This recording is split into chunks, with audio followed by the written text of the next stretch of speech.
Ano 2000, o Rio de Janeiro respirava uma brisa noturna que cheirava a sal, suor e metal quente. Lá no alto da maior comunidade da América Latina, a Rocinha, a vida não valia mais que um punhado de moedas no fundo do bolso de um terno sujo. Foi ali, naquele labirinto impiedoso de becos apertados e vielas sem luz, que um rapaz magrelo observava o asfalto brilhante lá embaixo. Ele não tinha herança, não tinha sobrenome de peso, exceto uma ferramenta de ferro enferrujada que pesava no cós da bermuda velha. Os olhos dele não viam apenas os faróis da cidade rica piscando na escuridão. Eles viam um império inteiro esperando por um novo dono. Ele acariciou o aço frio com a ponta dos dedos calejados, sabendo perfeitamente que envelhecer de cabelos brancos não era o seu destino. 18 anos depois, o estado inteiro do Rio de Janeiro pararia apenas para caçar a cabeça desse garoto. E as ruas mais caras da Zona Sul seriam lavadas de vermelho escuro só de sussurrarem o número dele ao vento. Se você quer descobrir como esse cara calado saiu das sombras para se tornar o maior chefão do submundo brasileiro, já se inscreve no canal Chefões do Submundo e deixa o nome do próximo patrão que você quer ouvir nos comentários. A Rocinha não era apenas um aglomerado de tijolos empilhados desafiando a gravidade. Quem olhava de fora, da praia de São Conrado, via só um formigueiro humano pendurado na montanha. Mas quem vivia do lado de dentro, caminhando por aquelas artérias de cimento, onde o sol raramente tocava o chão, sabia a verdade. A comunidade era o banco central da vida torta. Uma engrenagem financeira colossal girando 24 horas por dia, sem feriado ou carteira assinada. Ali, o comércio não fechava nunca. A clientela descia do asfalto em carros importados, com vidros escuros levantados, subindo a ladeira para buscar a poeira branca que fazia a burguesia flutuar nos fins de semana. O morro era uma máquina de imprimir dinheiro vivo, e toda máquina gigante e barulhenta precisa de um engenheiro-chefe para não estourar. Naquela época, a cadeira de veludo do morro tinha um dono intocável, o mestre, um homem que entendia que o movimento não precisava de gritaria, mas de administração. O mestre transformou a poeira em uma verdadeira multinacional das sombras.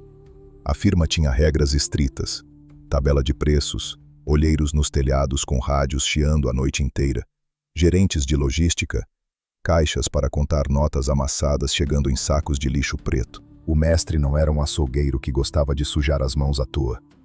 Sabia que o barulho de metal cuspindo fogo afastava os clientes engravatados. A filosofia da gestão era clara: manter a praça limpa, o comércio fluindo e os homens de farda preta bem longe, através de envelopes gordos entregues nas vielas escuras. Foi nesse cenário de ordem e progresso no submundo que o rapaz magrelo começou a carregar os primeiros pacotes. Ele não tinha o perfil dos falastrões. No mundo onde os moleques colocavam ouro no pescoço antes mesmo de criar barba no rosto, ele era o silêncio em pessoa. Falava pouco, observava muito. Andava pelos becos com o olhar fixo no chão, mas via absolutamente tudo. Ele começou de baixo, no varejo, entregando a carga para os vapores nas esquinas mais úmidas. Enquanto os outros torravam o lucro do final de semana, pagando bebida cara nos bailes de comunidade, ele guardava o que ganhava e cumpria as ordens sem questionar. A competência no lado escuro da lei é medida pela capacidade de resolver problemas sem criar outros maiores. E o rapaz era um verdadeiro gênio da limpeza silenciosa. Se a contabilidade da boca não fechava, ele encontrava o furo. Se alguém decidia desviar o suor do trabalho alheio, ele era acionado. Não precisava gritar nem fazer ameaças teatrais. Uma visita silenciosa de madrugada, uma conversa ao pé do ouvido, e as contas voltavam a bater magicamente. Às vezes, o devedor decidia fazer uma viagem sem volta para fora do estado. Outras vezes, apenas dormia para sempre em uma cova rasa no alto da mata, vestindo um paletó de madeira invisível. Tudo muito discreto, sem poças no chão, sem chamar a atenção dos jornais sensacionalistas. A notícia dessa eficiência cirúrgica subiu as ladeiras rapidamente e chegou aos ouvidos de quem importava. O mestre, sentado no topo da pirâmide, observou aquele soldado quieto. O rei da montanha precisava exatamente disso. Braços leais que não fizessem perguntas e, principalmente, não cobiçassem a coroa. O mestre mandou chamar o rapaz. Naquele dia, dentro de uma casa modesta com paredes de tijolo aparente, mas que guardava debaixo do assoalho mais notas do que o cofre de muito banco do asfalto, um pacto foi selado.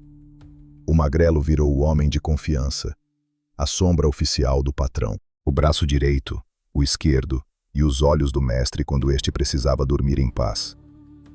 O rapaz cresceu, os ombros ficaram mais largos.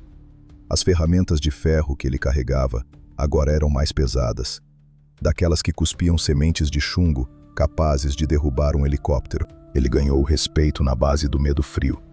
No mundo da rua, o respeito é uma moeda comprada com atitude.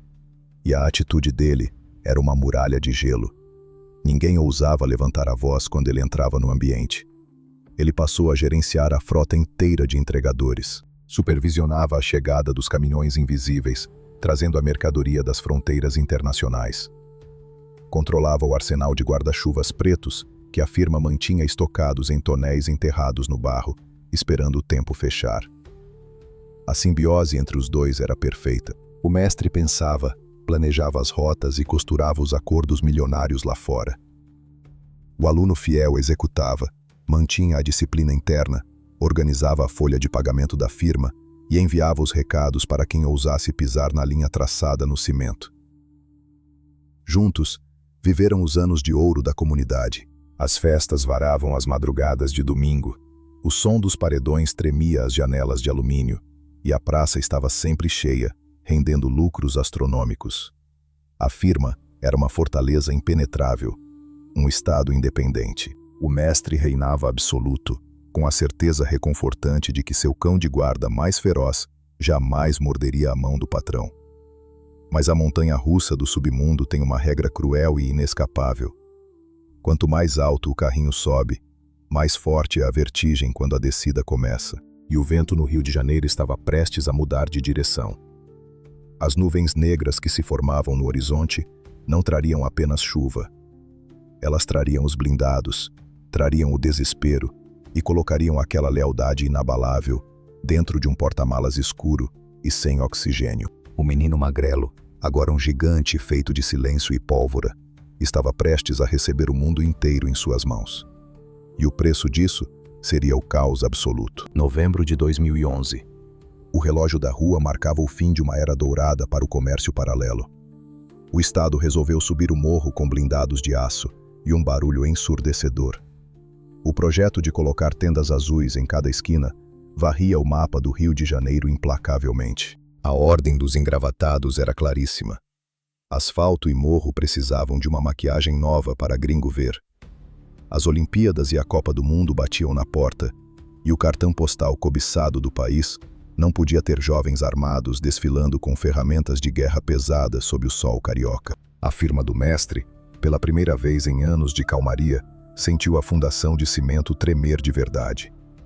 O clima lá no alto ficou denso, pesado, com cheiro de pólvora acumulada e suor frio descendo pela espinha. Os radinhos de pilha não paravam de chiar a madrugada inteira, formando uma sinfonia de estática e desespero.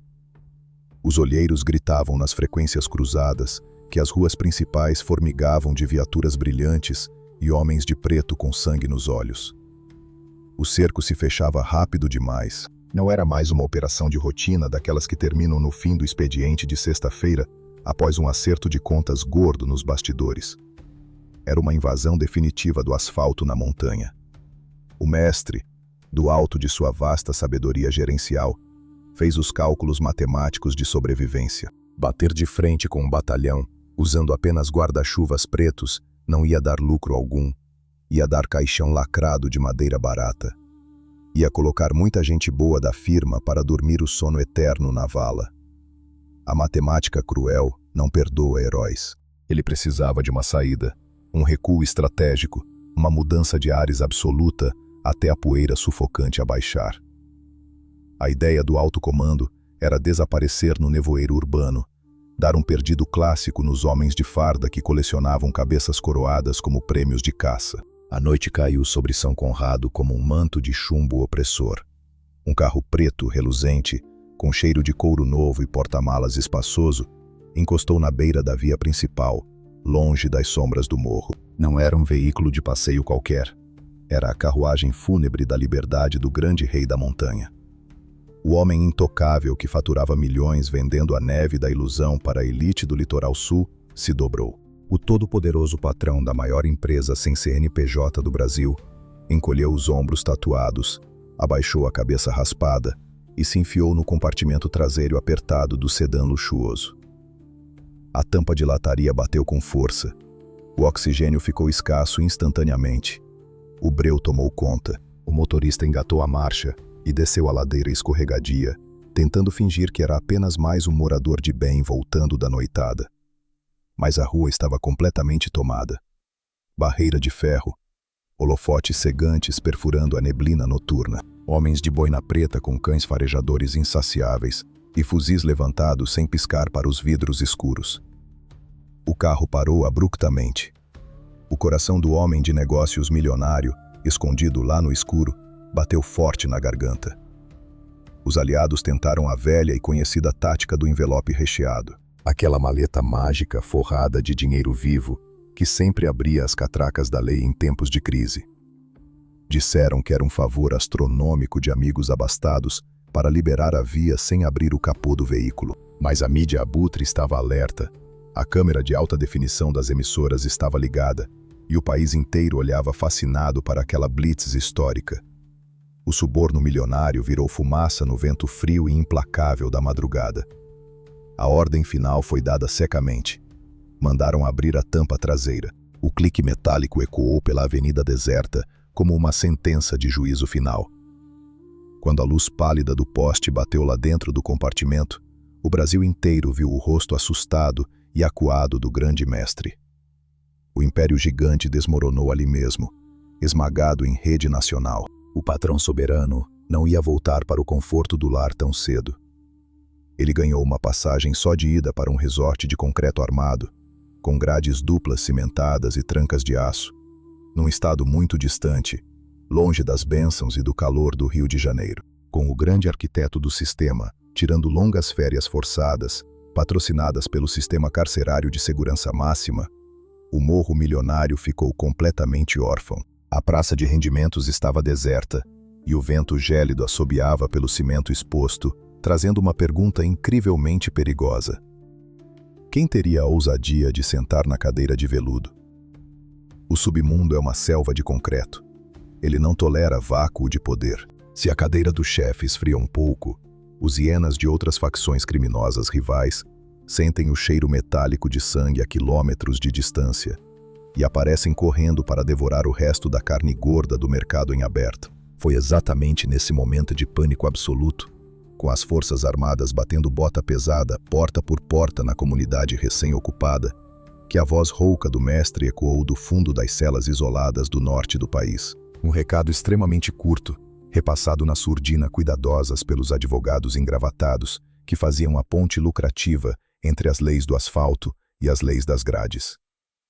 O patrão deposto deixou um testamento provisório inquestionável aos seus súditos. As chaves brilhantes do cofre oculto, a senha da lojinha principal da curva, a caderneta pesada de devedores e a liderança do exército de meninos descalços passavam diretamente para as mãos de sua sombra mais leal, o rapaz magrelo, o cão de guarda estupidamente silencioso, que nunca havia cobiçado a coroa blindada.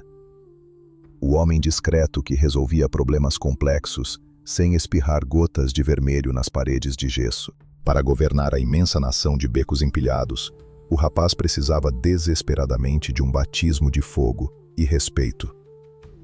O nome dócil de batismo ficou enterrado para sempre na lama do passado apagado. Ele adotou 3 dígitos lendários e pesados, um número que cheirava a asfalto derretido, vidro quebrado e pertences caros levados na marra. 157. O artigo penal oficial dos audaciosos, daqueles que tomam impiedosamente o que não é deles, usando a força bruta do metal apontado na testa alheia. O antigo discípulo virou o 157. O apelido sombrio ecoou pelas ruelas sujas como um trovão antes da tempestade. Soldados veteranos duvidaram seriamente no início.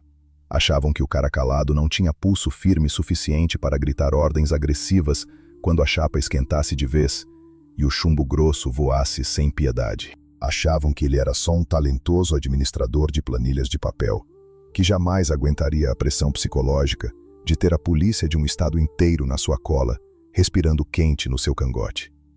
Eles não podiam estar mais profundamente enganados. O número 157 sentou no trono improvisado e não tremeu 1 milímetro.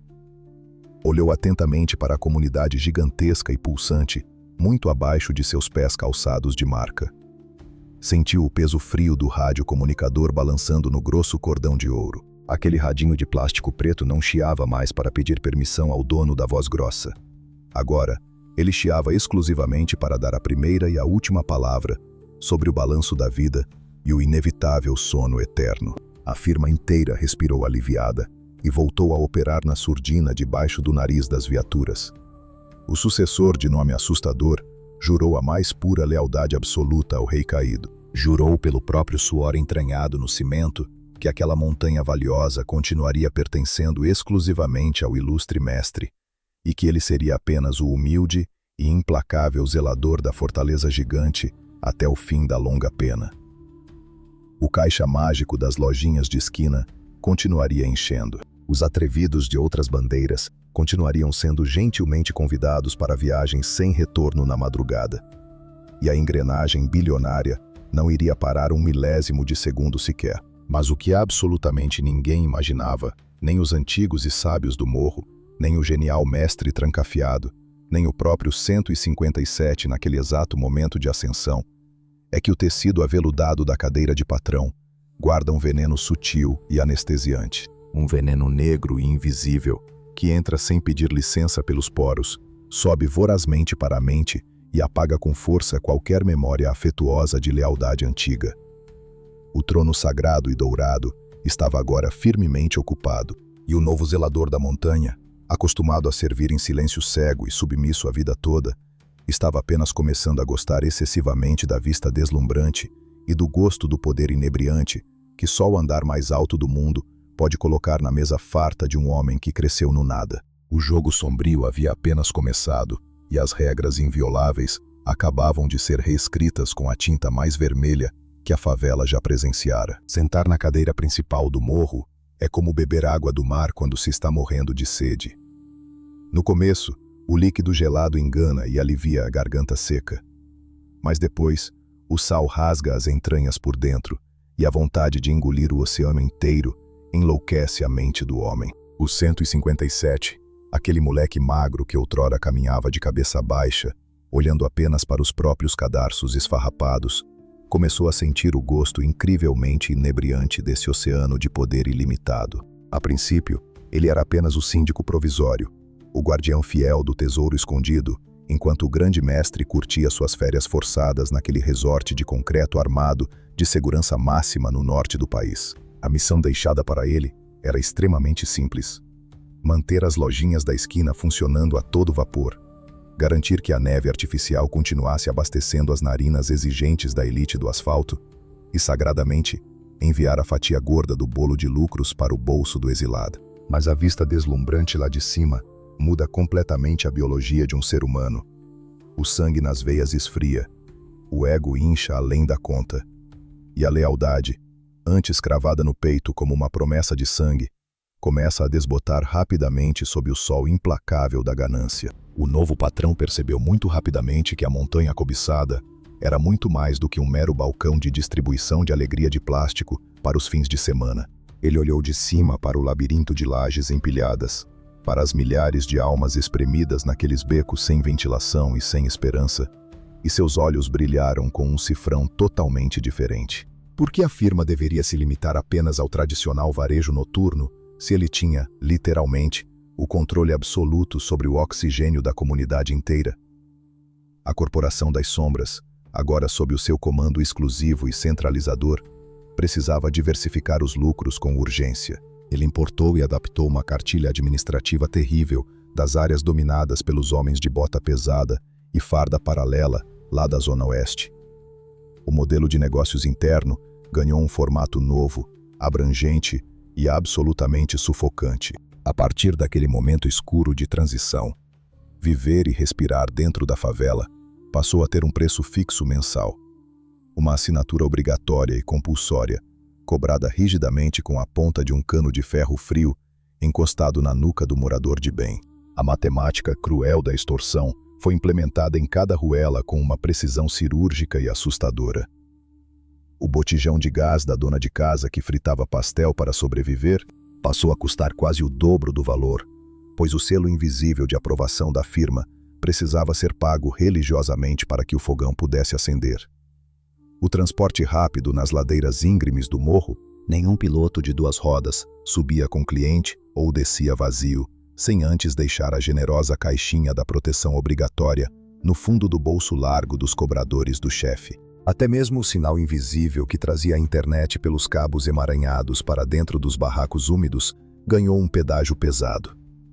O 157 teceu uma gigantesca teia financeira que abraçou cada telha de amianto rachada, cada centavo suado da classe trabalhadora que acordava na alta madrugada. O morro gigantesco virou refém do seu apetite insaciável por maços de notas de 100 amarradas com elástico. A comunidade inteira não pertencia mais a um líder paternalista do passado. Pertencia agora a um ditador impiedoso que monopolizava a própria sobrevivência do seu povo. No implacável submundo, conseguir implantar e sustentar um sistema tão opressor exige uma força de cobrança igualmente brutal.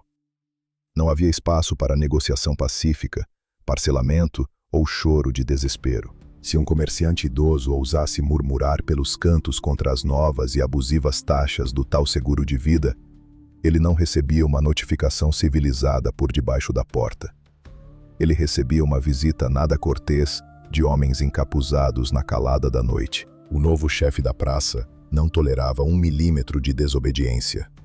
Aqueles que questionavam publicamente o aumento constante das tarifas criadas do zero eram gentilmente convidados para uma viagem sem volta até a parte mais sombria e silenciosa da Mata Atlântica. O departamento de limpeza extrema da firma trabalhou dobrado naqueles meses de transição. Inúmeros CPFs locais foram cancelados definitivamente, sem deixar rastros no barro, sem certidão impressa em cartório.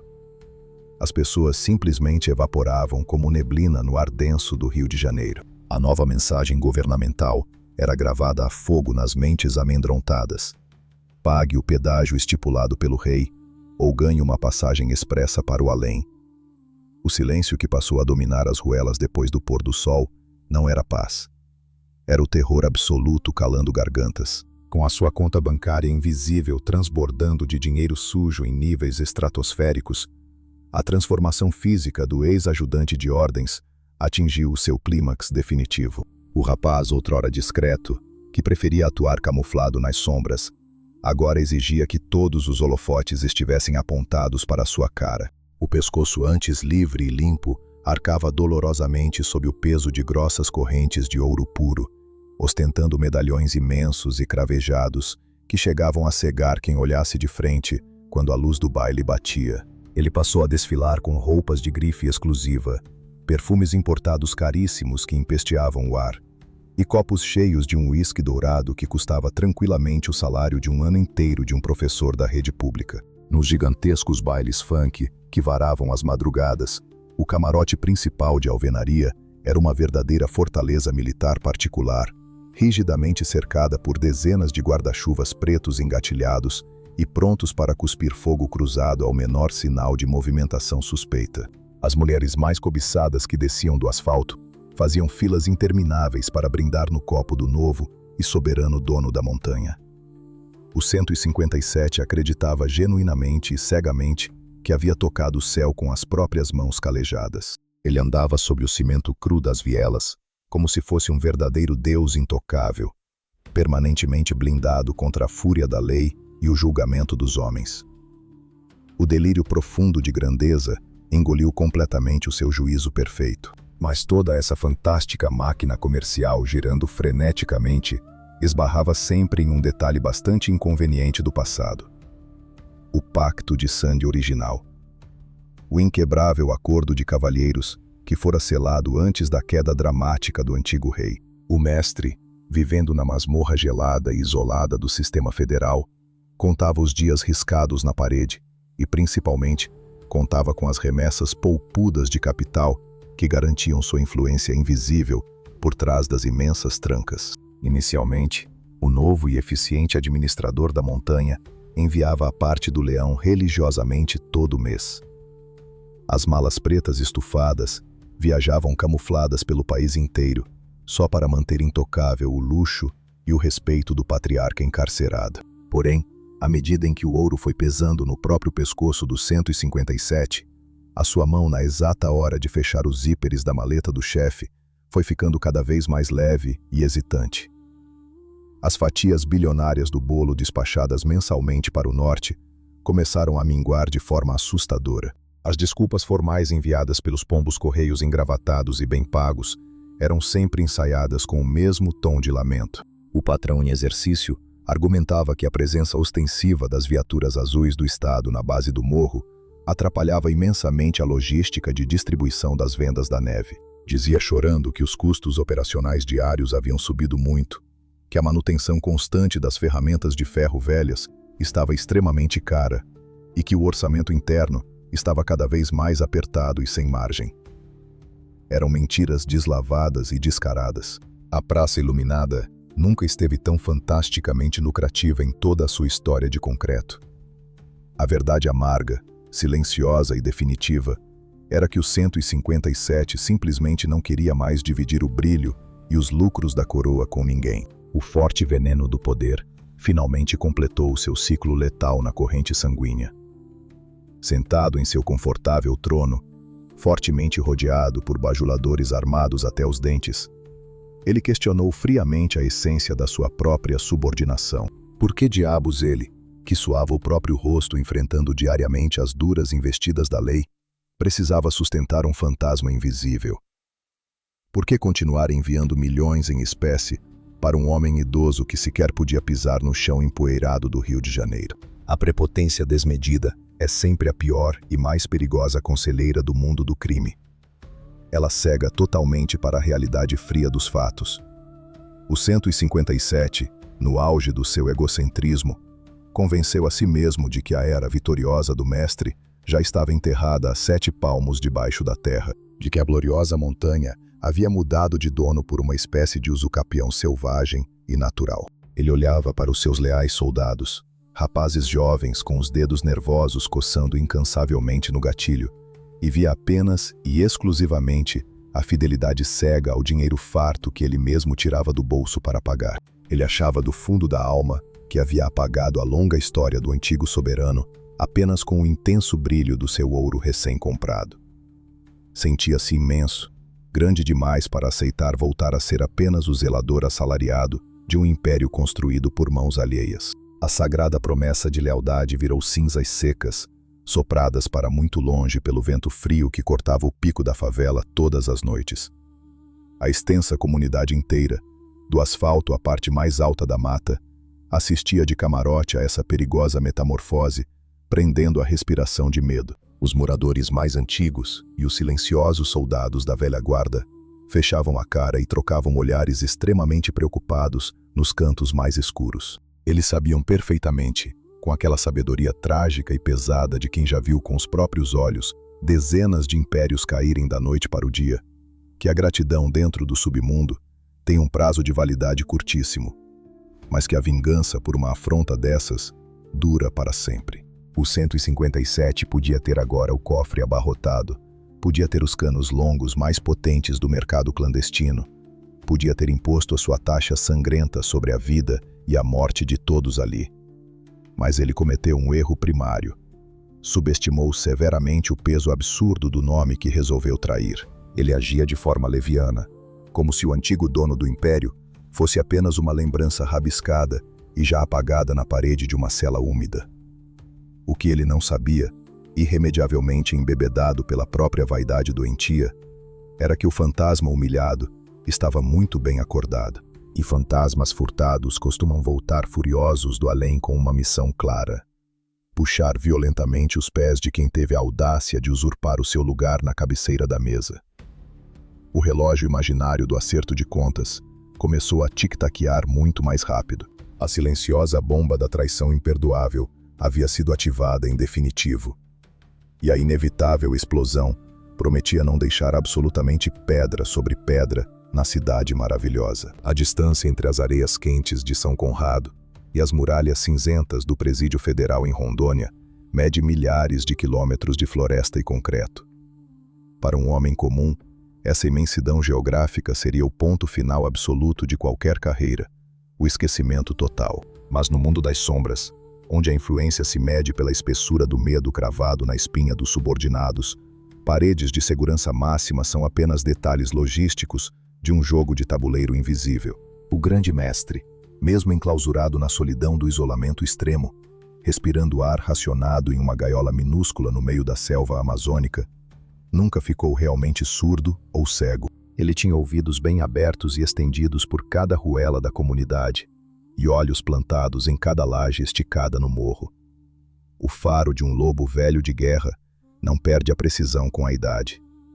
O patriarca sentiu o cheiro azedo da traição flutuando no vento, muito antes da bomba interna explodir de vez. As remessas financeiras mensais, as antigas maletas gordas e silenciosas que viajavam pelo país para garantir os privilégios nos bastidores do sistema governamental, estavam chegando cada vez mais anêmicas e murchas. As desculpas esfarrapadas e chorosas sobre as dificuldades repentinas na praça de negócios não desciam mais pela garganta ressecada do fundador da firma. Ele conhecia perfeitamente a matemática de ouro infalível daquela montanha. Ele sabia que o fluxo da neve artificial importada nunca parava e que as biqueiras continuavam abarrotadas de clientes do asfalto, rendendo fardos de dinheiro vivo. Quando o orgulho de um monarca intocável do submundo é duramente ferido por um plebeu ingrato, a resposta não vem através de gritaria televisiva ou de chiliques de corredor. Vem pelo silêncio minucioso da escrita clandestina e venenosa. O mestre convocou seus fiéis pombos-correio engravatados, aqueles senhores de terno italiano impecável que circulam livremente com pastas de couro legítimo pelas catracas blindadas das penitenciárias, cobrando honorários astronômicos. Nas entranhas mais sujas do sistema prisional brasileiro, um pequeno pedaço de papel rasgado vale infinitamente mais do que a Constituição Nacional inteira.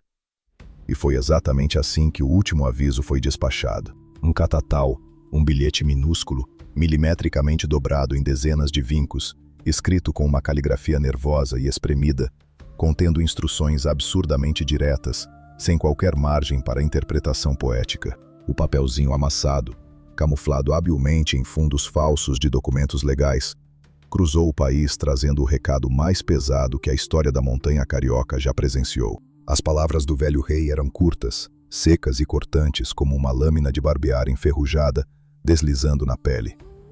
O tempo de brincar de patrão acabou. A poeira das viaturas baixou. Passa logo o cadeado da lojinha e devolve o molho de chaves do meu morro. Era uma ordem de despejo sumária, enviada diretamente do inferno amazônico para o trono usurpado com tanta facilidade no Rio de Janeiro. O papel enrugado finalmente completou a perigosa jornada e chegou às mãos do 157. Ele estava encostado folgadamente no balcão de um bar improvisado no topo mais alto da comunidade. O cordão de ouro com placa maciça cravejada, repousando sobre o peito estufado. O rádio preto pendurado no ombro chiando ininterruptamente a trilha sonora do seu sucesso absoluto. Ao seu redor, a incansável tropa de jovens soldados desfilava para lá e para cá, com guarda-chuvas pretos de fabricação estrangeira empunhados, ostentando o peso bruto do poder e da intimidação imediata. O homem leu a mensagem do além com uma calma gélida e assustadora. Um calafrio sutil talvez tenha percorrido a sua espinha por um breve e indesejado segundo. Afinal, o nome do remetente distante ainda pesava toneladas na rígida hierarquia da rua. Mas a vaidade é um veneno devastador que corrói até o mais básico instinto de autopreservação de um fora da lei. O 157 olhou friamente para o catatal amarelado repousando em suas mãos grossas. Ele não era mais, de jeito nenhum, aquele menino cego e submisso que carregava caixas pesadas de madrugada e obedecia às ordens de cabeça baixa. Ele era agora o rosto estampado nas camisas da molecada que desejava vencer na vida rápida. Ele era o cobrador implacável do oxigênio da favela inteira. Com um sorriso extremamente irônico e desdenhoso desenhado no canto da boca, ele apertou o papel na palma da mão esquerda, transformou a ordem suprema e inquestionável do antigo mestre em lixo inútil e jogou na poça de lama escura que manchava o asfalto irregular e fedorento do beco. O recado imperial foi violentamente rejeitado sob a sola de um tênis importado.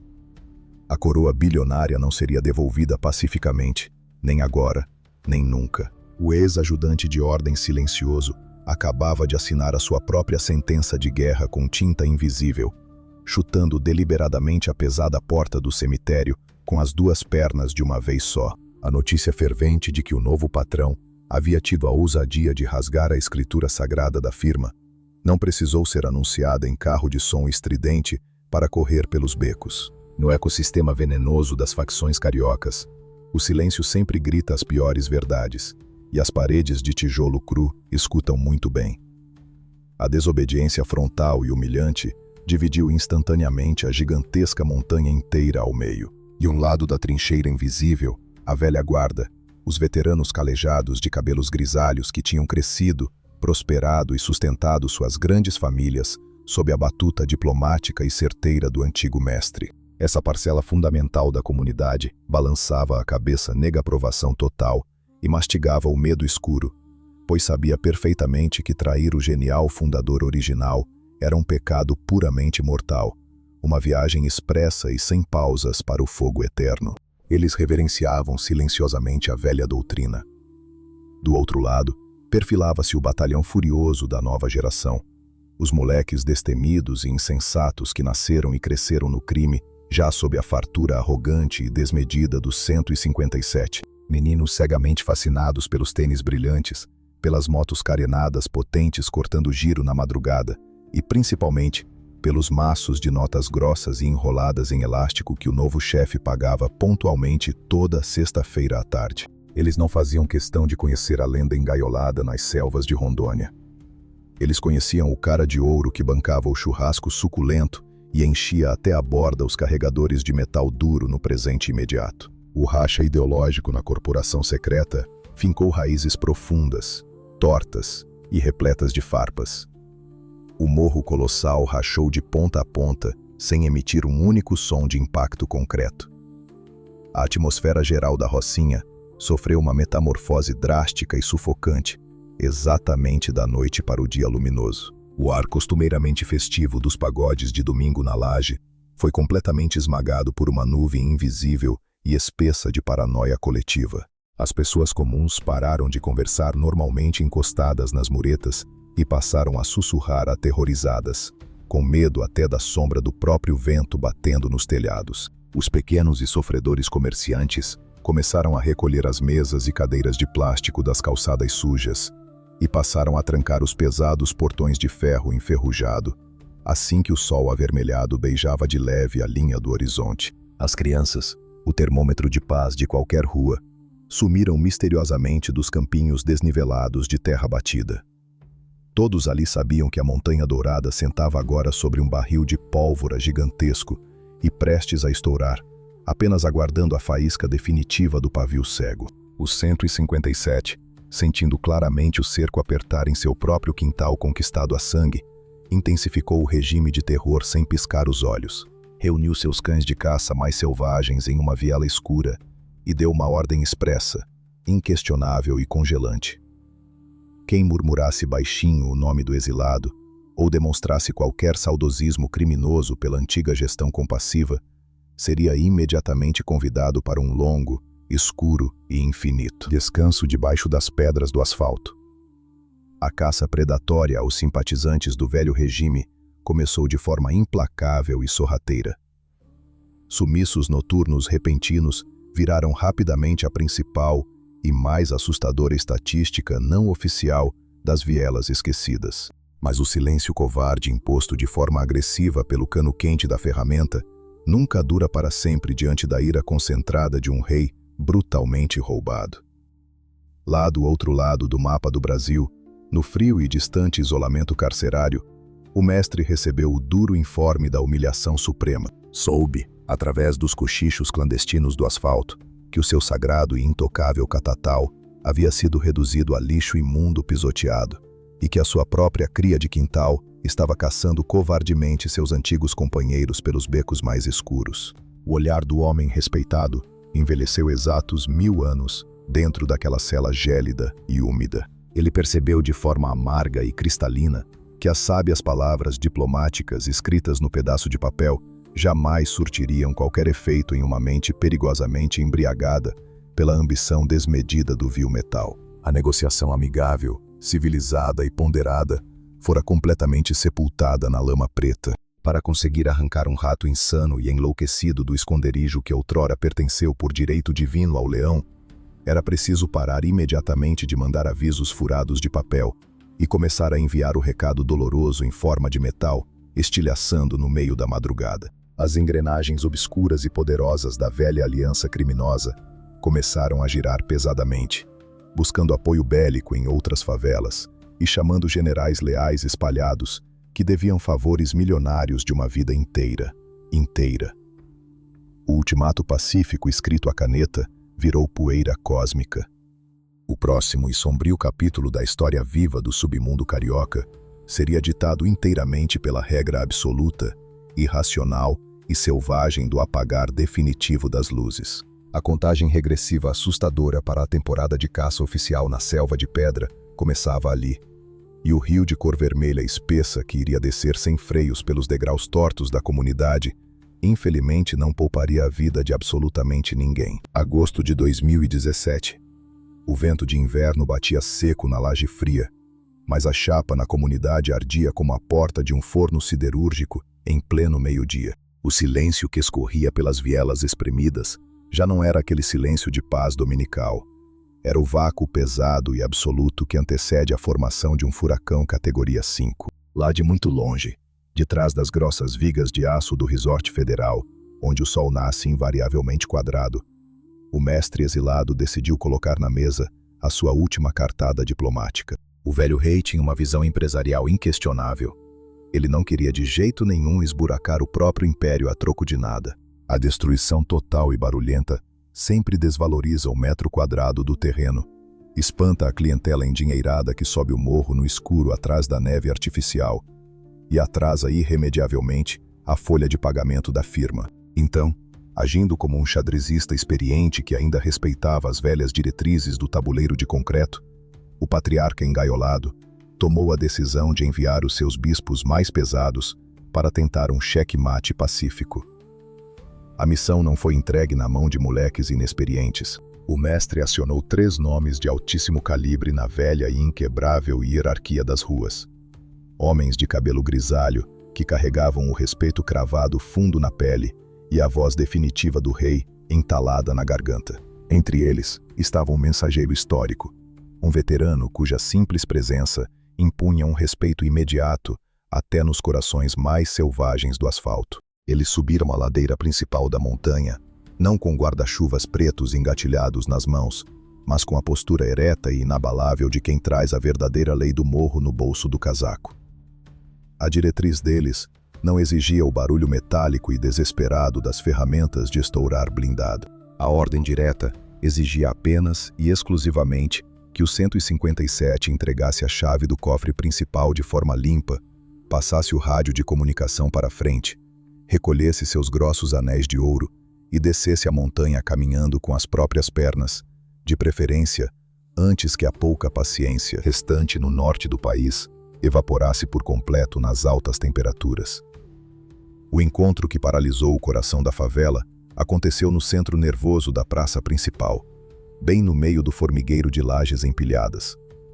A tensão no ar era tão absurda que parecia possível cortá-la com uma faca de pão. De um lado da rua imaginária, os 3 enviados de confiança do passado, vestindo a pesada camisa de uma época gloriosa em que a palavra empenhada de um sujeito valia 1000 vezes mais que uma mala estufada de notas vivas. Do outro lado, o 157, sentado folgadamente em sua cadeira de plástico que, para sua mente completamente tomada pela arrogância, possuía as mesmas dimensões de um trono de Império Romano. Seus olhos frios, como 2 pedras de gelo sujo, não transmitiam o menor sinal de reverência pelas lendas vivas que estavam paradas à sua frente. Ao seu redor, formando um cinturão de proteção agressivo, estava a sua verdadeira matilha de lobos recém-criados. Moleques enérgicos de olhar vidrado no poder, que seguravam as pesadas guitarras de aço junto ao peito, com os dedos suando frio na tecla do gatilho, ansiosos por um único sinal visual para começar o show de pirotecnia. Os embaixadores abriram a boca e despejaram sem gaguejar o ultimato inegociável do patrão afastado. As palavras soaram ríspidas, repletas daquela autoridade invisível e esmagadora que só os velhos generais de guerra possuem. O recado foi cirúrgico. O prazo de validade daquela gestão interina havia expirado. A brincadeira de ostentar a coroa de ouro de mentira tinha acabado ali mesmo. Ele precisava limpar imediatamente as próprias gavetas, arrumar as malas forradas e sumir de vez do radar carioca, deixando a bilionária engrenagem da montanha voltar para os eixos originais traçados pelo fundador. Mas o 157, no auge absoluto do seu delírio de onipotência, apenas ofereceu um sorriso. Um sorriso torto, de canto de boca, o tipo de sorriso malicioso e silencioso que o próprio diabo esboça quando percebe perfeitamente que a alma do pecador na sua frente já não tem mais salvação. Ele escutou todo o longo sermão moral de braços cruzados, em um mutismo que cortava a carne. E quando o último eco da voz grave do mensageiro principal se apagou, encostando nos muros chapiscados, a temperatura da praça inteira despencou para debaixo de zero. No antigo e brutal livro de regras da rua, a figura de um embaixador emissário é considerada uma entidade sagrada e intocável. Você pode até discordar do contrato, pode recusar publicamente a proposta de paz, pode xingar o vento, mas você jamais encosta a sujeira da sua mão no portador da mensagem oficial, se quiser que o seu CPF continue rodando livremente pelo sistema. O 157, entretanto, estava completamente inebriado pela vasta quantia de cifras escondidas nos seus dutos de ventilação. Ele tomou a decisão irreversível de reescrever a velha Bíblia do submundo, usando a borracha mais cruel e definitiva do mercado negro. Ele não ia devolver os acessos da lojinha. Ele não ia fazer as malas em silêncio. Ele ia dar um jeito definitivo, drástico e assustador naqueles 3 atrevidos cobradores do passado. Com um único e milimétrico aceno de cabeça, um movimento que durou menos que o piscar de um olho arregalado, a fúria da matilha mais jovem foi liberada da coleira. A tão aguardada diplomacia institucional terminou covardemente afogada na vala suja da sarjeta. Os 3 representantes oficiais e inquestionáveis do mestre exilado foram brutalmente arrebatados do chão antes mesmo que seus cérebros antigos pudessem processar a monstruosa heresia que estava sendo plantada ali. Não houve duelo justo sob o sol escaldante. Não houve tempo nenhum para tentar puxar o metal escuro escondido no cós das calças. Eles foram violentamente engolidos pela escuridão pegajosa dos becos cegos, jogados nos fundos de carros escuros e arrastados à força bruta para a parte mais alta, densa e esquecida da mata fechada. Aquele pedaço de floresta escura que serve como fronteira final do morro, o ponto exato de onde absolutamente ninguém consegue escutar as súplicas de clemência abafadas pelas folhas molhadas. Lá no alto do terreno úmido, onde a neblina densa abraça as árvores tortas e os urubus costumam fazer o seu banquete de sombras, a firma montou o tenebroso palco de encerramento. O 157 fez questão absoluta de limpar a praça de uma vez por todas. O departamento de limpeza extrema, operado por rapazes sem alma e sem freio, não poupou sequer um segundo de esforço. Eles fecharam as contas dos 3 veteranos no mesmo lote. As pesadas luzes dos emissários foram apagadas violentamente, sem tempo para despedidas ou rezas decoradas. As 3 assinaturas respiratórias foram canceladas sem nenhum direito a carimbo ou recurso. Eles não ganharam nem sequer o mísero luxo de repousar dentro de um paletó de madeira barato e oco num cemitério público esquecido. Os 3 homens lendários foram despachados diretamente para a fúria do micro-ondas do morro. Uma fogueira macabra de pneus carecas empilhados, o fogo purificador do crime que derrete borracha, aço e carne, que arde silenciosamente no escuro, sem deixar vestígios sólidos no chão de barro vermelho. O serviço pesado foi concluído com um nível de desrespeito assombroso. Uma exposição dantesca armada cirurgicamente para garantir que absolutamente nenhum outro corajoso do passado tivesse a infeliz ideia de subir a ladeira com papeizinhos de rendição. O sumiço instantâneo e definitivo daquela comitiva pacífica causou um terremoto invisível de magnitude catastrófica na frágil fundação da comunidade. Quando o cheiro nauseante de borracha queimada desceu a montanha trazido pelo vento, e a notícia do acerto brutal de contas no alto da selva escorreu pelas vielas, toda a velha guarda estremeceu da cabeça aos pés. O recado foi perfeitamente compreendido em cada milímetro do seu horror. O 157 não estava apenas dando uma resposta negativa e rebelde. Ele estava cuspindo uma poça de sangue diretamente no rosto enrugado do criador da máquina. Ele chutou com força as pesadas portas da fundação e ateou fogo no próprio altar da facção da qual ele fazia parte. Foi o tapa de luva de chumbo derradeiro. O ponto cego da montanha-russa de onde o carrinho só consegue cair em queda livre, rumo ao inferno. Se nas semanas anteriores ainda existia um fiapo invisível de esperança de que aquela incômoda transição familiar pudesse ser milagrosamente resolvida na base da saliva e da velha consideração, aquele minúsculo fio foi brutalmente degolado por uma navalha suja e fria. Mandar os três para dormir eternamente debaixo das cinzas não foi uma simples exibição de controle territorial para impressionar os novatos. Foi a mais audaciosa, suicida e irreparável declaração de guerra que a cidade maravilhosa engoliria na última década. O 157 havia girado a única chave que ainda mantinha o portão da guerra civil trancado e a atirado no fundo do abismo escuro. Ele não deixou pontes de retorno. Agora, o caminho era de mão única. Lá no confinamento isolado do extremo norte do mapa, a confirmação do cancelamento sumário das 3 vidas chegou aos ouvidos atentos do mestre. O silêncio sepulcral que dominou o ar dentro daquela cela cinzenta nas horas seguintes foi infinitamente mais aterrador do que se ele tivesse desferido um grito histérico de desespero. A imensa traição do magrelo já não era mais uma prosaica questão de planilhas financeiras não batendo.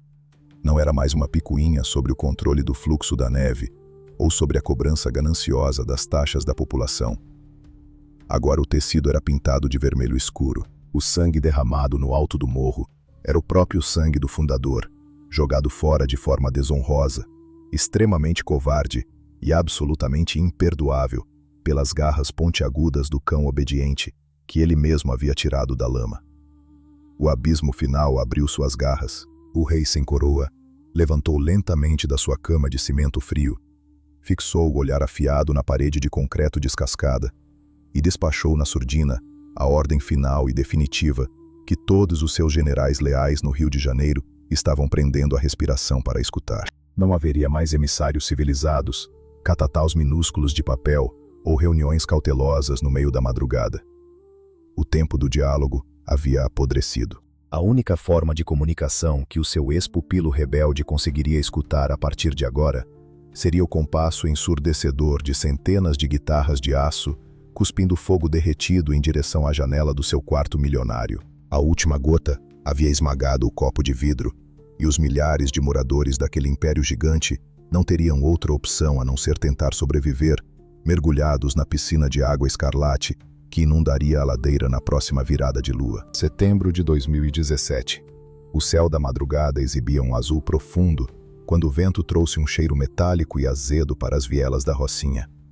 Aquele definitivamente não era o aroma comum do final de semana carioca. Era o cheiro puro do fim dos tempos.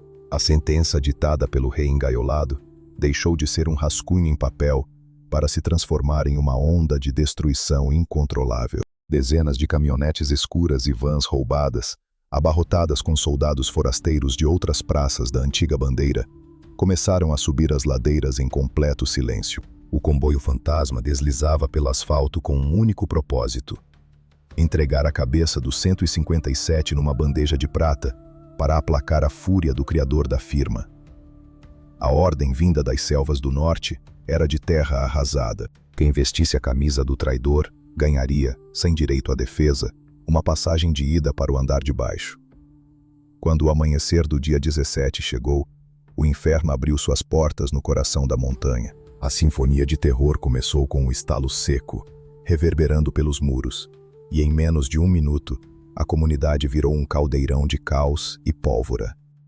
O céu foi rasgado por milhares de luzes traçantes alaranjadas, desenhando trajetórias luminosas entre os telhados frágeis. As ferramentas longas e pesadas não paravam de cuspir sementes de chumbo quente, perfurando caixas d'água e transformando paredes de tijolo em peneiras. O som era um trovão contínuo que sufocava qualquer grito. Os moradores, eternos reféns do medo, atiraram-se no chão frio de seus barracos, rezando baixinho enquanto a tempestade de metal varria o cimento. A praça de rendimentos, antes palco do comércio da neve, transformou-se num cemitério a céu aberto, onde cada esquina iluminada cobrava pedágio em vermelho escuro. O estrago aterrador provocado pelo choque das facções foi tão colossal que o asfalto rico lá embaixo não conseguiu fingir que não escutava o choro da montanha. A cidade paralisou completamente suas vias principais. E então, o Estado tomou a decisão de colocar seu peso incalculável na balança. O chão da avenida tremeu com a chegada dos rinocerontes de aço, os blindados da tropa de elite arrastando carcaças ameaçadoras morro acima, quebrando barricadas flamejantes. No céu escurecido, pássaros de ferro escuro batiam suas hélices com fúria ensurdecedora, iluminando a mata com holofotes ofuscantes e despejando rajadas precisas contra sombras suspeitas nas rotas de fuga. Como se o cenário visual não fosse apocalíptico o bastante, homens de farda camuflada do exército desceram apressados dos seus grandes caminhões verdes, cercando o perímetro externo com sacos de areia. A rocinha virou um sanduíche de destruição tripla. De um lado, os leais generais do mestre. Do outro, as tropas do governo. E bem no meio do fogo cruzado, a frágil muralha do desesperado novo chefe. Encerrado no seu luxuoso bunker, fortemente cercado por monitores que exibiam a derrocada ao vivo pelas câmeras da rua, o 157 sentiu o gosto amargo de cinzas invadir a boca. O brilho ostensivo dos cordões de ouro não servia de absolutamente nada ali no isolamento. Ele via seus soldados mais fiéis tombando em desespero, a contabilidade da vida sendo fechada de forma violenta para os moleques que, até ontem, brindavam no seu camarote exclusivo com bebida importada. A invasão patrocinada pelo antigo mestre era infinitamente mais estratégica do que ele havia calculado na sua arrogância inicial. Os invasores experientes conheciam cada rota escondida de suprimentos, pois haviam ajudado a construir aquela própria fortaleza anos antes. A munição do seu lado estava escorrendo rápido, a fadiga extrema cegava a visão da tropa, e a matemática implacável do cerco sufocante indicava que, em questão de poucas horas, os cobradores de dívida arrombariam a porta de aço para cobrar a promessa não cumprida e arrancar sua própria pele. Foi exatamente nesse vertiginoso abismo de desespero absoluto, com a sombra do ceifador respirando gelado na nuca, que o ex-braço direito tomou a decisão mais imperdoável do submundo carioca. Existem regras silenciosas e inquebráveis, e a maior delas é o respeito cego à cor da bandeira que você carrega. Mas o 157, encurralado pela morte, decidiu rasgar o último e mais sagrado estatuto. Puxou rapidamente o rádio comunicador criptografado e estabeleceu contato direto com os maiores inimigos da sua própria facção de origem. Procurou os rivais históricos da bandeira da cor do sangue, os mesmos adversários com os quais o genial mestre havia guerreado amargamente durante décadas ininterruptas para manter a independência da montanha. O acordo firmado no tiroteio foi uma barganha suja. Ele oferecia as lucrativas rotas milionárias da neve e toda a logística da favela, desde que os novos aliados enviassem imediatamente um gigantesco exército de resgate para impedir que seu CPF fosse cancelado. Ele tomou a atitude de pular o muro, mudar covardemente de camisa no meio do campeonato sangrento, unicamente para salvar o próprio pescoço de ser exibido na praça pública. A resposta emergencial da facção rival foi avassaladora e letal. Percebendo a chance de colocar as mãos na joia da coroa da Zona Sul, sem precisar planejar uma invasão do zero, a nova bandeira vermelha despachou centenas de reforços pesados, atravessando a densa mata pela retaguarda. Quando os incontáveis trabalhadores aliados desceram rasgando as antigas trilhas secretas, carregando mochilas forradas de pentes alongados, e ostentando vontade insaciável de dominar aquele território inédito, a balança do caos virou de ponta cabeça em minutos. O exército invasor do velho mestre nortista se viu prensado mortalmente entre as autoridades posicionadas no asfalto e a implacável maré vermelha que descia do topo obscuro. A gigantesca Rocinha não era mais um rentável feudo bilionário resolvendo seus problemas internos no escuro. Havia se transformado na zona zero de um verdadeiro moedor humano, operando em capacidade máxima. O tenebroso outono de chamas eternizou-se no calendário negro da cidade, gravando a fogo que a famosa honra criminosa é apenas piada ilusória de velório. A jogada extrema do traidor funcionou a curtíssimo prazo, mantendo seu coração batendo, estendendo sua sobrevida no caos e forçando a fuga dos invasores originais. Contudo, ele havia vendido sua alma e entregado de bandeja as preciosas chaves de casa para os piores inquilinos possíveis. Ao se aliar aos rivais históricos para esmagar os irmãos de ontem, o 157 assinou o contrato definitivo que o transformaria na caça mais valiosa, procurada e solitária que a selva de pedra já abrigou em toda a sua violenta trajetória. A poeira do grande confronto na montanha finalmente começou a baixar, mas o cheiro espesso de enxofre e pneu derretido recusava-se a abandonar as vielas. O 157 havia sobrevivido à tempestade de chumbo, é verdade. Ele costurou um acordo macabro com os antigos rivais da camisa vermelha, injetou sangue novo no asfalto e conseguiu segurar a coroa de cimento por mais alguns dias. Mas a vitória provisória tinha um gosto muito amargo de terra de cemitério. O feitiço irreversível da traição engoliu o feiticeiro de uma vez por todas. A gigantesca comunidade, outrora o seu cofre particular seguro e a sua fortaleza impenetrável, agora estava completamente entupida de homens de bota preta, blindados do governo pesando toneladas, e pássaros de ferro ruidosos varrendo os telhados com holofotes ofuscantes na madrugada. Para piorar consideravelmente o pesadelo, a antiga facção, os leais soldados do mestre exilado, não esqueceram a desfeita sangrenta. Eles não iam simplesmente voltar para casa e lamber as feridas em silêncio de cabeça baixa. Eles queriam o coração do traidor arrancado e servido numa bandeja de prata limpa. E o Estado? O Estado transformou o rosto do magrelo no maior bilhete de loteria que o país já viu. Um prêmio astronômico em dinheiro vivo foi colocado publicamente sobre a sua cabeça respirando. Quem entregasse a localização exata do patrão caído, ou fizesse a doce gentileza de fechar os seus olhos para sempre antes da algema clicar, não precisaria acordar cedo para trabalhar por umas 3 encarnações seguidas. Encurralado mortalmente entre o martelo de ferro do governo e a pesada bigorna do tribunal do submundo, o dono da praça milionária percebeu que o denso labirinto de lajes espremidas não oferecia mais nenhum esconderijo minimamente seguro. As casas luxuosas de andares múltiplos, os bunkers perfeitamente refrigerados, onde ele costumava despachar as cruéis ordens, bebericando doses de uísque escocês de 12 anos, viraram autênticas armadilhas de concreto armado, prontas para desabar sobre a cabeça do morador incauto. O outrora intocável e reluzente rei da noite carioca precisou abandonar o seu trono estofado às pressas, largar para trás os seus grossos cordões de ouro puro, que denunciavam perigosamente o seu brilho no escuro, e abraçar a única, dolorosa e sufocante rota de fuga que restava no cardápio de sobrevivência. O profundo abismo verde, a gigantesca floresta da Tijuca, o imenso e silencioso cinturão de mata fechada que abraça as costas da Rocinha, abriu as suas garras úmidas para engolir sem piedade o homem de negócios sombrios mais procurado do Brasil inteiro. A transição existencial foi monumentalmente brutal. O cara arrogante que poucas horas antes mandava na vida e decretava o sono eterno de mais de 100.000 almas presas no cimento, agora rastejava como um bicho covarde e assustado pela lama preta, escorregando miseravelmente nas raízes podres da base da montanha encharcada. O tapete verde, antigo e denso da impiedosa Mata Atlântica, definitivamente não perdoa quem tem o sangue constantemente quente e o currículo incrivelmente sujo de pecados cobrados na bala.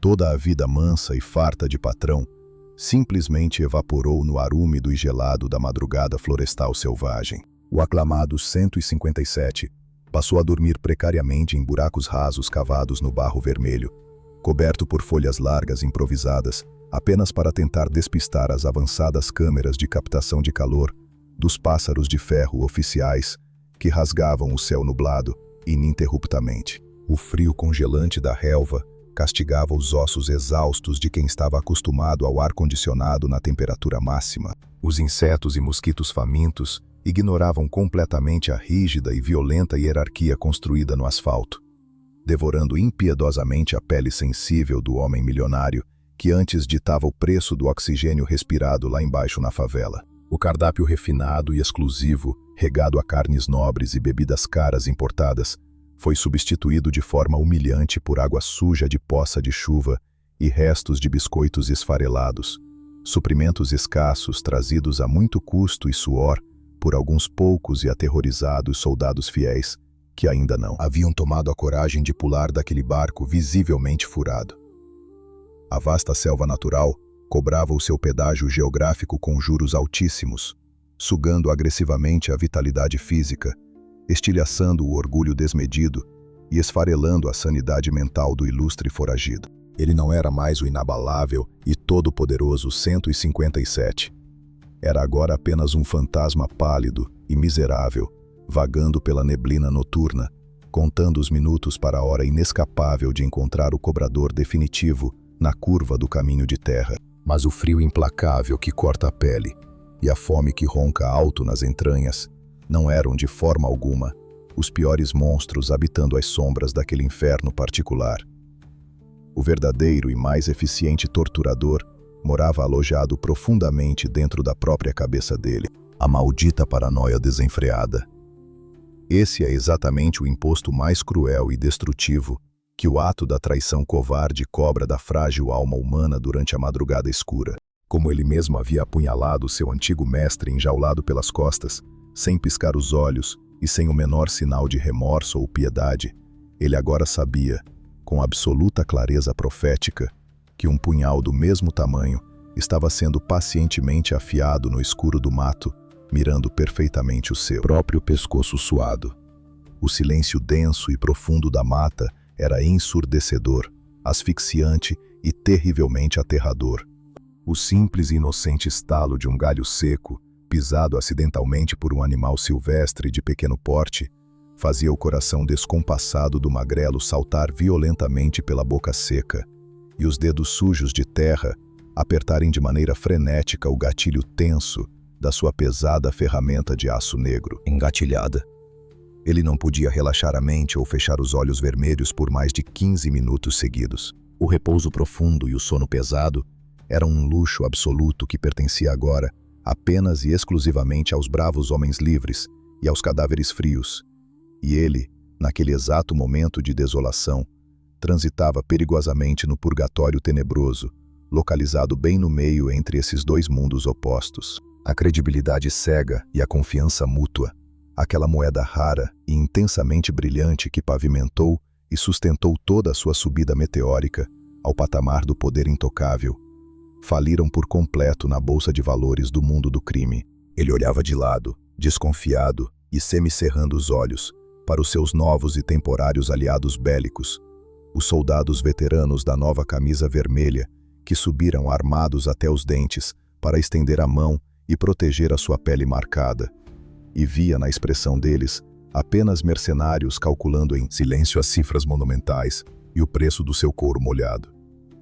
Ele sabia perfeitamente que o ousado contrato comercial emergencial, selado a sangue com a facção rival histórica, era apenas um frágil castelo de cartas rabiscadas, erguido no meio de um violento furacão sem controle. Para aqueles caras forasteiros que cobriam a retaguarda do matagal, o 157 representava apenas uma útil e descartável chave de acesso provisória. Assim que o cerco governamental relaxasse um pouco as rédeas e a poeira sufocante da invasão militar assentasse definitivamente nas ruas pavimentadas, o valor da sua cabeça inflacionaria até ficar alto demais para ser ignorado pelos gananciosos de plantão.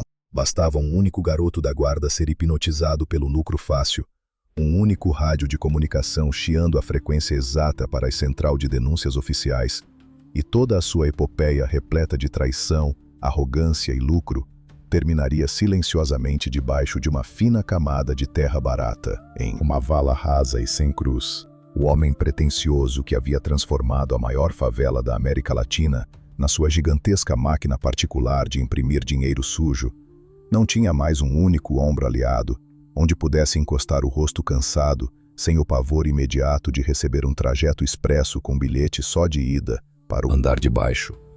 Para conseguir despistar temporariamente o cerco contínuo e implacável das Forças Armadas bem equipadas, ele precisou, por uma questão elementar de instinto de sobrevivência, se transformar literalmente em fumaça dissipada pelo vento. A sua angustiante rotina diária virou um macabro e silencioso balé fantasmagórico no meio das folhagens. Ele nunca, nem nas piores tempestades torrenciais de verão, permanecia acomodado por mais de uma noite consecutiva no mesmo pedaço de barro amassado.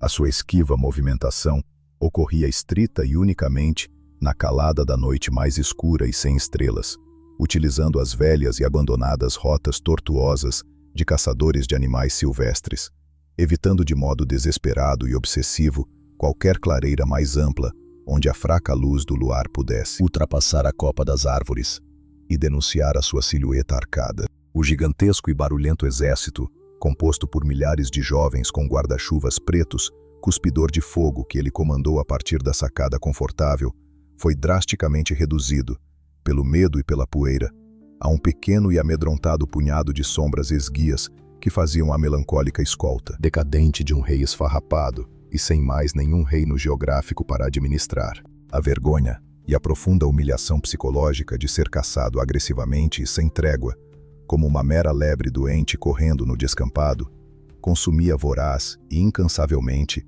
todo o restinho do seu gigantesco ego estilhaçado. O seu rosto acuado estava sendo brutalmente estampado todos os dias nas pesadas laterais de latão das viaturas especiais, e também abrindo e fechando com destaque máximo os principais telejornais noturnos em rede nacional.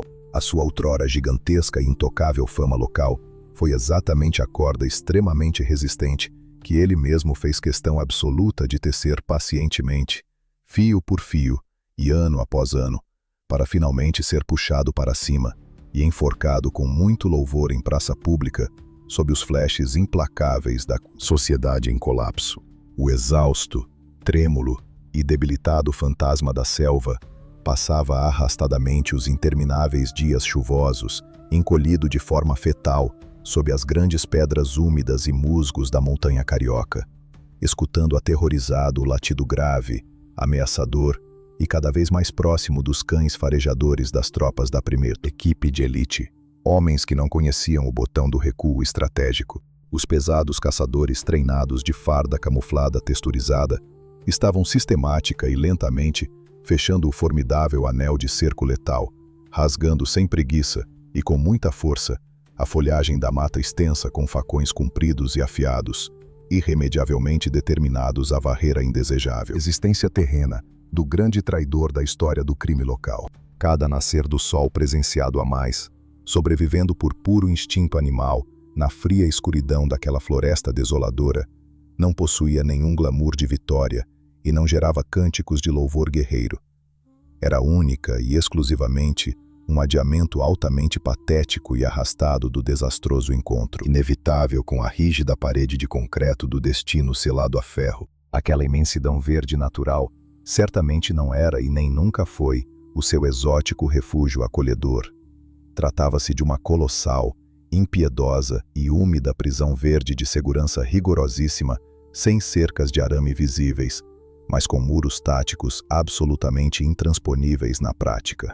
E o outrora reverenciado e lendário 157, que chegou a pesar as balanças comerciais das vielas com a sua mera assinatura no ar, encontrava-se hoje fisicamente esgotado, deprimido, cheirando terrivelmente a suor azedo da mais pura e destilada essência do desespero cru, e começou lentamente a entender, tarde demais, que o extenso cálculo aritmético da sua colossal e tola audácia juvenil havia batido violentamente na temível última linha da sua planilha de papel ensanguentado. Não restava mais nenhum único limite fronteiriço, seja físico ou imaginário, para esticar as pernas e correr feito um desertor insano. A imaginária e indestrutível corda de aço já havia esticado absurdamente, batendo no limite de ruptura máxima que a física criminal conseguia suportar. O aterrorizante e sombrio instante marcado no relógio universal para apagar em definitivo todas as poucas luzes bruxuleantes do seu fracassado império ilusório vinha se arrastando, quebrando galhos e se aproximando muito sorrateiramente pelo mato molhado, e dessa vez definitiva, sem apelo ou negociação paralela escondida debaixo do pano. O antigo síndico das sombras compreendeu de forma perfeita, cruel e cristalina, que não seria mais o intocável engenheiro do silêncio que apertava o botão da finalização alheia. Ele já estava tristemente maquiado, vestido e preparado pelo universo, caótico, apenas para ser a grandiosa, valiosa e solitária atração principal da macabra cerimônia do fechamento inevitável do seu próprio e barato caixão oco de madeira lascada. Dezembro de 2017. A selva escura da Tijuca, que havia servido de purgatório verde para o homem mais caçado do estado, já não conseguia ocultar o cheiro de medo. O cerco tático dos homens de farda preta apertava a garganta da montanha com uma força esmagadora. Permanecer debaixo das folhas molhadas significava assinar um contrato irrevogável com os vermes da terra. O 157 precisou engolir a seco o orgulho estilhaçado e mendigar um exílio nos braços desconfiados da sua nova família. Os antigos rivais da camisa vermelha, que ele chamou de forma covarde para evitar que seu próprio sangue lavasse a rocinha, ofereceram um teto emprestado na esquecida comunidade do Arará. Era um rebaixamento brutal para sua vaidade. O rei intocável que bebia uísque importado, observando a brisa de São Conrado, agora era visto apenas como hóspede indesejado. Um fardo pesado escondido nos fundos sujos de um barraco de alvenaria barata, cercado por soldados que não confiavam nele e que apenas aguardavam a ordem superior para cobrar com juros o alto preço daquela hospedagem. No traiçoeiro submundo de lealdades líquidas, o silêncio protetor possui um prazo de validade extremamente curto, especialmente quando há uma montanha de dinheiro vivo colocada publicamente como recompensa. O Judas moderno não precisa de 30 moedas de prata. Basta um sussurro ríspido em uma linha criptografada para fazer o imenso castelo de cartas desmoronar no chão de cimento. Alguém do seu novo círculo de alianças bélicas pesou o perigoso custo-benefício daquela presença tóxica e decidiu que o ilustre foragido valia infinitamente mais empacotado para a viagem do que respirando o oxigênio do morro alheio. A valiosa informação vazou pelos ralos entupidos da favela e chegou aos ouvidos da inteligência dos caçadores oficiais. Na fatídica manhã de 6 de dezembro, o céu carioca amanheceu cinzento e pesado, anunciando que a conta final havia chegado à porta. Uma verdadeira avalanche humana composta por 3.000 homens, entre tropas de elite e viaturas blindadas, engoliu vorazmente as entradas do Arará. O barulho ensurdecedor dos pássaros de ferro girando muito baixo rasgava o frágil telhado de zinco. Era a operação de limpeza mais cirúrgica da década. A ordem era clara. Não voltariam para a base sem a cabeça coroada do magrelo no porta-malas. O clímax épico e cinematográfico que os roteiristas da vida real esperavam simplesmente não aconteceu. Não houve uma gloriosa sinfonia de guitarras de aço cuspindo fogo contra as barricadas do governo. Não houve resistência honrosa de um líder caindo abraçado à sua ferramenta pesada de trabalho.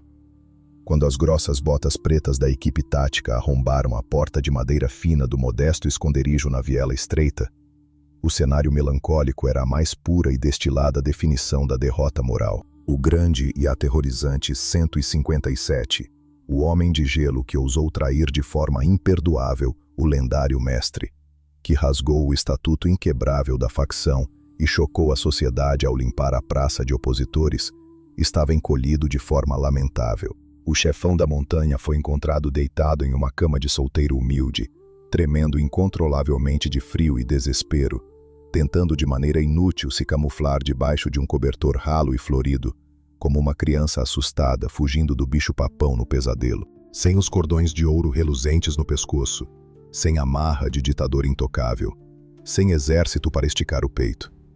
Apenas um homem magro, de olhar apavorado, vestindo camisa suada e rendendo os pulsos trêmulos de forma covarde ao abraço do aço das algemas do Estado. Foi exatamente nesse instante surreal que a caótica realidade brasileira decidiu provar com absoluto deboche que consegue ser infinitamente mais bizarra e insana que a ficção.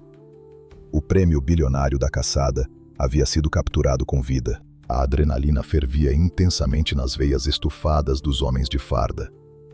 No meio daquela sala apertada, com cheiro ácido de medo impregnando o ar, um verdadeiro e grotesco teatro moderno se desenrolou. Os mesmos agentes durões da lei, que haviam engolido terra cruzando a selva para caçar o traidor número 1 da nação, não hesitaram em sacar seus modernos aparelhos celulares. Eles queriam o troféu digital imediato.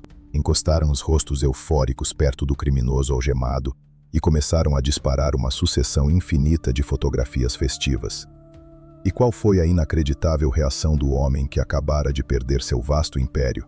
O 157, com as mãos atadas rigidamente nas costas, olhou para a lente da câmera e simplesmente abriu um largo sorriso. Um sorriso de canto de boca, debochado e absurdamente arrogante. O sorriso torto de um perdedor miserável que, no fundo da alma sombria, se sentia como o absoluto vencedor da noite. Aquele sorriso cifrado carregava uma mensagem pesadíssima. Ele sorria porque sabia que, ao ser abraçado pelo sistema carcerário, estava magicamente salvo de uma viagem sem volta rumo ao micro-ondas ardente e purificador do morro. Ele sorria porque havia evitado com sucesso o tribunal impiedoso do mestre exilado. A masmorra de segurança máxima não era o fim. A cadeia era a fina ironia do destino, o melhor e mais seguro de vida que ele conseguiria.